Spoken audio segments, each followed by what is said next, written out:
কি ভাবছো? একদম টেনশন করো না, তুমি দেখবে বাড়িতে পৌঁছানোর পর তোমার সব মনে পড়ে যাবে।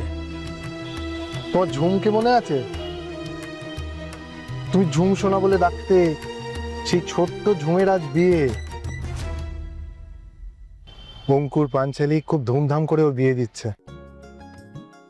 এই 12 বছরে কত কিছু বদলে গেছে রাঙা। বুমের বিয়ে হয়ে গেছে, আমার মেয়ের বয়সী 15 বছর। তুমি জাস্ট ভাবো। অদিতিকে দেখলে তুমি হয়তো চিনতেই পারবে না। কিন্তু জানো তো রাঙা, আমরা তো সবাই আশা ছেড়েই দিয়েছিলাম, কিন্তু মামি সব সময় বলতো আমার রাঙা ঠিক ফিরবে। মামি তোমায় দেখলে কি যে খুশি হবে তুমি ভাবতেই পারছো না। মামি সব সময় বলতো আমার রাঙামতি ঠিক ফিরে আসবে। তুমি বাড়ি চলো, তুমি নিজে চোখেই দেখবে মামি কত খুশি হয়েছে। কি ভাবছো তোরা?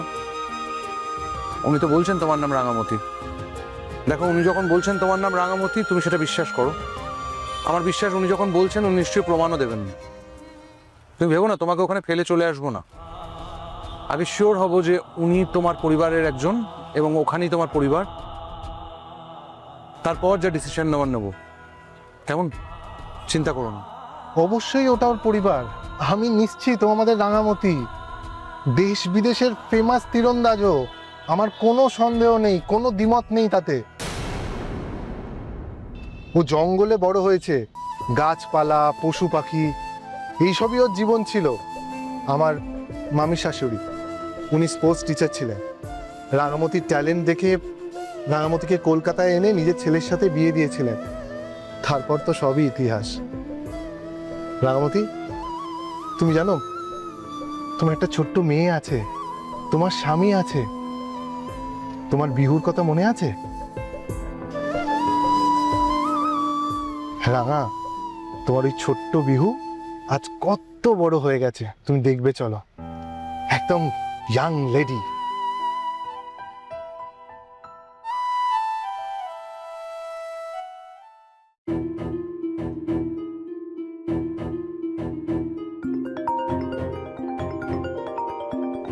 Excuse me. হ্যাঁ মিসদা ভাই, বলো। এই শোনো সত্যজিৎ, তুমি যে মেয়েটাকে নিয়ে আসছো সে যে সত্যি রাঙা, তুমি শিওর? মানে কি বলছো কি তুমি? আমি বলতে চাইছি এই মেয়েটা রাঙার মতো দেখতে অন্য কেউ নয় তো? তুমি ভালো করে বুঝে নিয়েছো তো? বোঝাবুঝির কি আছে মেজদা ভাই? রাঙামতি আমার পাশেই বসে আছে, ওই আমাদের রাঙামতি। ওকে চিনতে আমি ভুল করব? কি আশ্চর্য, তুমি এতটা জোর দিয়ে কি করে বলছো সত্যজিৎ? সেবার তো রাঙার মতো দেখতে অন্য একটা মেয়ে আমাদের বাড়িতে এসেছিল, তখন কি আমরা কেউ বুঝতে পেরেছিলাম? আমরা পারিনি। তা আমি তোমাকে জিজ্ঞেস করছি, এবারেও তুমি ওই রাঙার মতো দেখতে মেয়েটিকেই ভুল করে বাড়িতে নিয়ে আসছো না তো? সেই মেয়েটা তীর ধনুক চালাতে জানতো না। ও রাঙামতি, ও 12 বছর আফ্রিকায় ছিল। আর যেই মানুষটা ওকে বাঁচিয়েছে, যত্ন করে এতদিন নিজের কাছে রেখেছিল, বন সংরক্ষণের কাজ শিখিয়েছে, আমি তো ওনাকেও সঙ্গে করেই নিয়ে আসছি বাড়িতে। আর আমি নিশ্চিত ওই রাঙামতি। তোমরা প্লিজ ওকে নিয়ে আর কোনো কনফিউশনে থেকো না। রাঙামতি যদি এই মুহূর্তে এই বাড়িতে আসে তাহলে তো ঝামেলা আরো বাড়বে সত্যজিৎ। কিসের ঝামেলা? আরে তুমি বুঝতে পারছো না? আরে এই মুহূর্তে তো বাড়িতে একলব্যর পরের বউ মৌসুমী, সেও রয়েছে। রাঙা যদি এখন এই বাড়িতে আসে তার কি হবে? তুই আমার কথাটা শোন। তুই চুপ করতো দাদা। শোনো শোনো সত্যজিৎ, তুমি আমার কথাটা মন দিয়ে শোনো। আমি এত লিগাল ব্যাপার বুঝি না। আমি শুধু তোমাকে বলছি, এই মুহূর্তে যদি রাঙা এবং মৌসুমী দুজনে এই বাড়িতে থাকে তাহলে কনফিউশন আরো বাড়বে। মির্জা ভাই, আমি এখন এইসব নিয়ে ভাবতে চাইছিই না। রাঙাকে পেলাম তাই আমি ওকে বাড়িতে নিয়ে আসছি। বাড়িতে নিয়ে যাই, তারপর আমরা সবাই মিলে ডিসাইড করব। কি আসছো তুমি? তুমি এসব কি কথা বলছো তুমি সত্যজিৎ? তুমি আজকে ওকে বাড়িতে নিয়ে আসবে? তুমি জানো বাড়িতে একটা অনুষ্ঠান চলছে, বাড়িতে ঝুমের বিয়ে। এই মুহূর্তে তুমি যদি বাড়িতে নিয়ে এসো একটা সমস্যা বাড়বে না? একটা ঝামেলা হবে না? তুমি বুঝতে পারছো না? আরে বড় মুশকিল। ঠিক আছে। এই সত্যজিৎ ভাই, ভাই শোনো না, আমি বলছি কি, মানে আজকে ওকে বাড়িতে না নিয়ে এলে কি হতো না? বারণ কর। আচ্ছা কি বলছো কি বর্দা ভাই? এত বছর পরে আমরা রাঙামতিকে পেয়েছি, আমি এই নিয়ে আর কোনো কথা বলতেই চাই না। আমি বাড়িতে আসছি, কিছুক্ষণের মধ্যেই পৌঁছে যাব, গিয়ে কথা হবে। এখন আমি রাখছি। বারণ আরে ও বেরিয়ে গেছে। তুই কথা বলতে পারিস না কেন? কোথায় কথা বলবো? আমি তো তুই বারণ করবি তো। কি করে বারণ করতে? বেরিয়ে গেছে। গন্ডগোল হবে একটা, বাড়িতে চরম একটা কেলেঙ্কারি হবে। একদম চিন্তা করো না, আর কিছুক্ষণের মধ্যেই আমরা বাড়ি পৌঁছে যাব। দেখবে সব ঠিক হয়ে যাবে। এত ভেবো না, সব ভালোই হবে।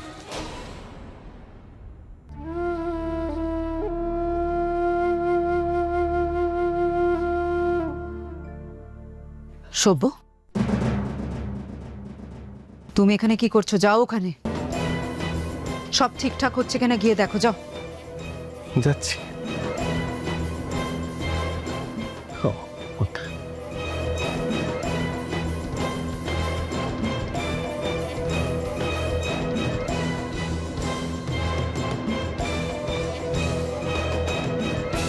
সত্য কি অনেক বড় একটা করাপশনের সঙ্গে তুমি জড়িয়ে গিয়েছিলে।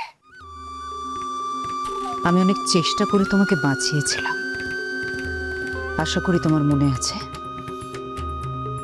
আমার সব মনে আছে বুদ্ধি। আমার পাওয়ার, আমার পলিটিক্যাল ক্ষমতা এইসব ব্যবহার করে অনেক কষ্ট করে ওই চার্জ থেকে তোমাকে বের করে এনেছিলাম।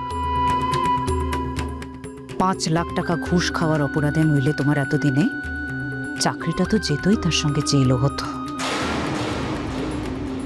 আর আমি বাঁচিয়েছি বলেই তোমার ক্যারিয়ার, তোমার গোটা জীবনটা বরবাদ হয়ে যায়নি। আমার মনে আছে বৌদি, আমার সবকিছু মনে আছে। গুড, আশা করি তুমি ভবিষ্যতেও মনে রাখবে। রাঙামতি ফিরে আসছে বলে রাঙামতির সঙ্গে জোট বেঁধে বৌদির সঙ্গে বিট্রে করবে না নিশ্চয়ই? না না না, আমি তোমার সঙ্গে কোনোদিনও মিত্রে করবো না বৌদি। আমি সত্যি বিশ্বাস করি, তুমি যদি সেদিনকে না থাকতে, আজকে আমি যে কোথায় থাকতাম, আমার কি হতো। আমার ছেলেটাও দাঁড়াতে পারতো না বৌদি। আজকে যা কিছু আমার পরিবারে হয়েছে সবকিছু তোমার তোমার তোমার জন্যই হয়েছে। আমি কোনোদিন তোমার সঙ্গে বিচ্ছেদ করবো না। আমি চিরটা কাল তোমার পায়ের কাছে পড়ে থাকবো। তুমি দয়া করে এখন এসব কথা বলো না বৌদি, প্লিজ।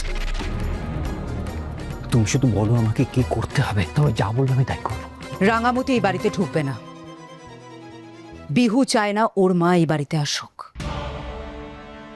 সে মৌসুমীকে একলব্যর বউ হিসেবে মেনে নিয়েছে। শোনো, প্রমিতা আর নবারুণ বসু কি বলছে সেটা আমরা ভাববো না। রাঙা এই বাড়িতে ঢুকতে এলে ওকে আটকাতে হবে। Get ready.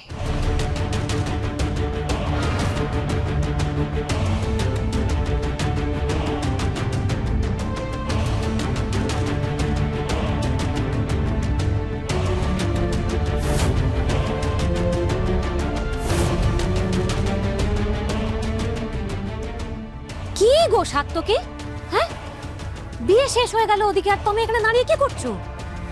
রাঙাকে আটকাতে হবে ময়না। বলছি, সত্যজিৎ কি রাঙাকে নিয়ে আজ যে সত্যি সত্যি এই বাড়িতে আসছে নাকি? কিন্তু রাঙাকে বাড়িতে ঢুকতে দেওয়া যাবে না। রাঙাকে আটকাতেই হবে, যে করে হোক আটকাতেই হবে। এই, শোনো শোনো, তুমি এসো আমার সঙ্গে, এসো এসো এসো।